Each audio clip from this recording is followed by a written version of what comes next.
All right, so last night I snuck out to the theater when everyone went to sleep, and I got to see Cold Storage, which was a film I was really looking forward to after seeing the ridiculous trailer that I actually thought was like a fake trailer for a minute because I was like, this just seems so ridiculous with Liam Neeson and Joe Keery and Georgina Campbell, and it just felt like such an over the top thing that I never thought would exist. That I was like, is this fake? And it was like, no, this is a real trailer and it's coming out next year. So I was like, hell yeah, sign me up. And as you guys know, I posted and I was like, I'm not going to be able to see any of these movies that just came out for Friday the 13th. You got a whole plethora of different releases that are happening right now. And I have family in town. I had to take my kids to LA for a concert. I have like so many things going on. And I'm like, I don't think I'm going to get to see any of these. And so last night I snuck out and then I was like, I can't record anywhere. I can't record anywhere. So I like tried to go to our gym. We have like a gym in our complex. But that ended up not working out because of a few different reasons. And I was like, when am I going to record this? So now I've snuck into my kids' bedrooms while they're all out in the living room watching something so that I could bring you this review. I am trying here, as you guys know, to bring you all of the horror. So, Cold Storage, yeah, this is, as I said, stars Joe Keery, Georgina Campbell, Liam Neeson, and it was also great to see Sosie Bacon. Freaking, I haven't seen her since Smile. I love her. I thought she was wonderful in that, and we get to see her here, so that was cool. You got Vanessa Redgrave in here. Of course, you got Richard Brake, who shows up in fucking everything. Um, so, so the way the story goes is, I'll try to make it as simplistic as possible.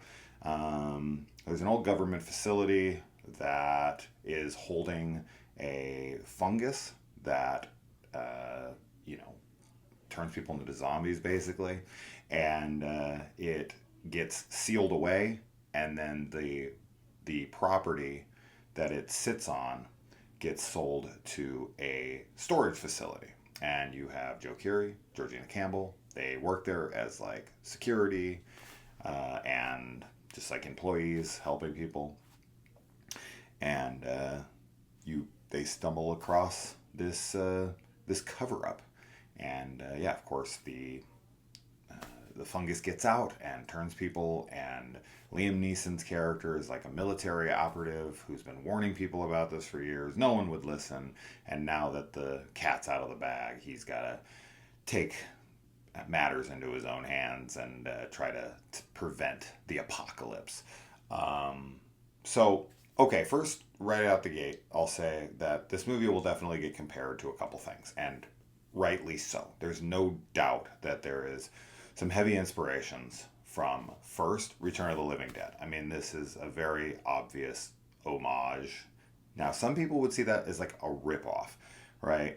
I don't see it that way, but regardless, that's going to be the first one. And then the fungus itself turning people into zombies, and it kind of be you know, based on the fungus that gets into insects and gets them to crawl up really high and expel their spores to get more infections. Yeah, The Last of Us, of course.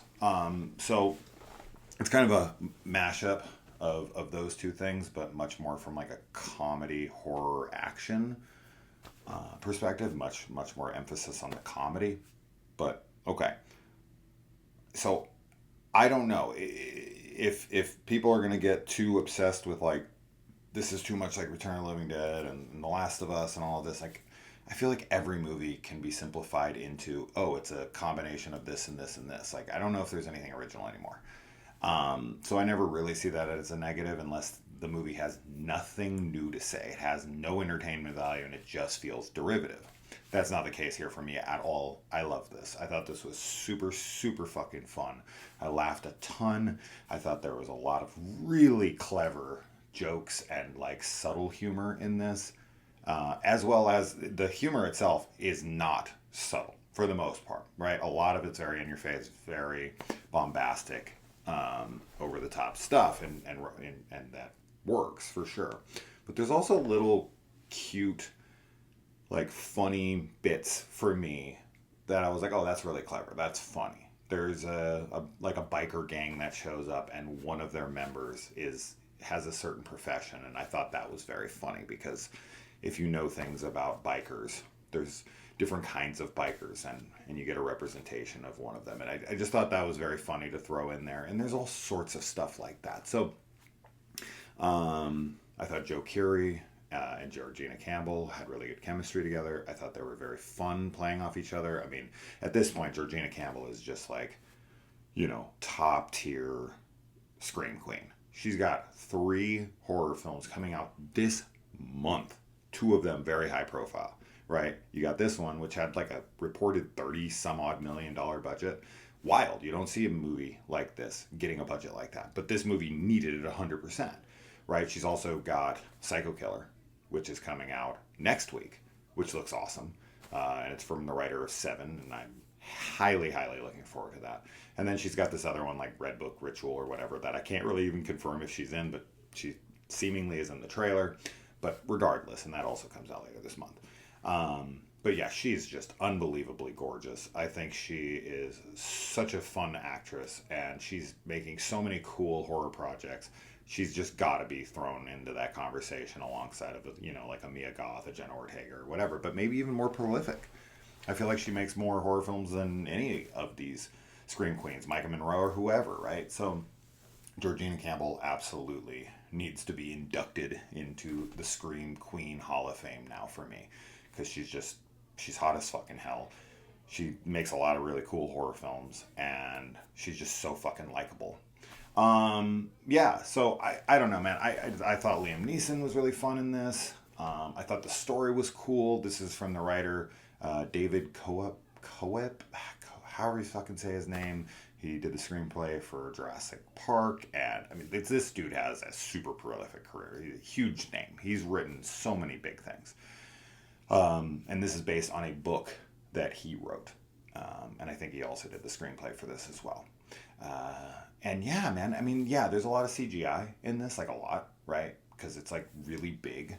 And there's like animal stuff in this as well, which I just feel like would be very, very complicated to do practically. But the CGI never really bothered me. I could see it bothering people, but I just think it made sense for this film. And there's a lot of really like cool imagery in this. It's a very gooey, graphic, gross type of infection, where people's bodies like blow up and like expand, blow up, and get all gnarly with all sorts of like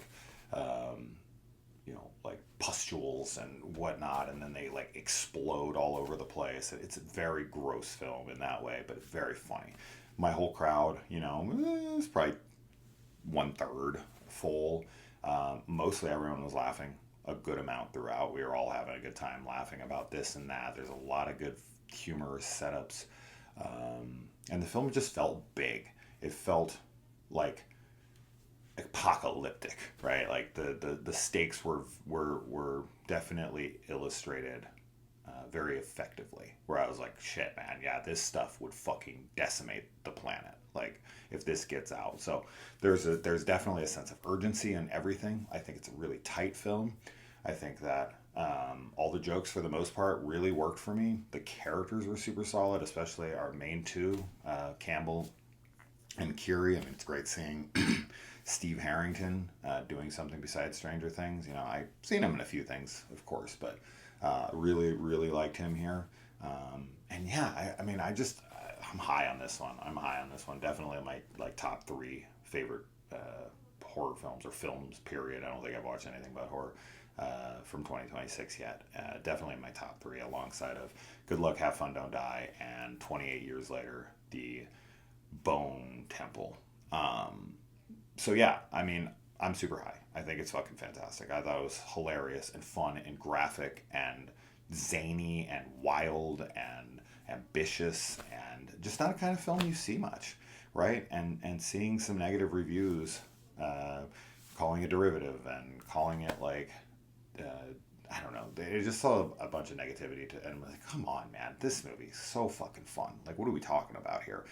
We don't get films like this very much, right? Movies that have a decent sized budget in the horror genre with a bunch of really cool names attached to it, and this weird genre mashup, right? Like, you have Liam Neeson coming in which makes it feel like this like political thriller kind of thing like he does.